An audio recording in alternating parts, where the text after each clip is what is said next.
Job 42:8. ఎవరు ప్రార్థన చేస్తే జవాబు వస్తుందట. అక్కడ దేశం మొత్తంలో ఒక్కడు ప్రార్థన చేస్తేనే జవాబు వస్తుంది.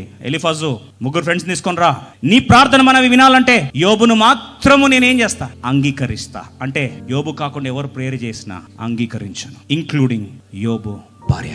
యోబు భార్య ప్రార్థన ఎందుకు వినన్నాడు తెలుసా? హృదయంలో ఆయాసం పెట్టుకొని, నా దేవుడు నాకు అన్యాయం చేసాడని పెట్టుకొని, యోబు భార్య 100 ప్రార్థనలు చేసినా, భీష్మించుకొని ప్రార్థన చేసినా ఆ ప్రార్థనకు జవాబు రాదు. ఎప్పుడు అర్థమైందా? కొందరు ప్రార్థన చేస్తే రిజల్ట్ వస్తుంది, కొందరు ప్రార్థన చేస్తే రిజల్ట్ రాదు. దేవుడి పక్షపాత. నీకు ఎప్పుడు డౌట్ రాలేదా? ఎందుకు కొందరి దగ్గరికి వచ్చి ప్రేయర్ చేసుకుంటారు? వాళ్ళు ప్రేయర్ చేస్తే ఎందుకు రిజల్ట్ వస్తుంది? ఒక సేవకుని దగ్గరికి వెళ్ళి ప్రార్థన చేస్తే ఆయన ప్రార్థన వింటాడా దేవుడు?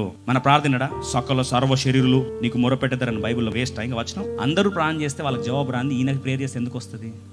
యోబు అర్థం చేసుకున్నాడు, మిగతా వాళ్ళు అపార్థం చేసుకున్నారు.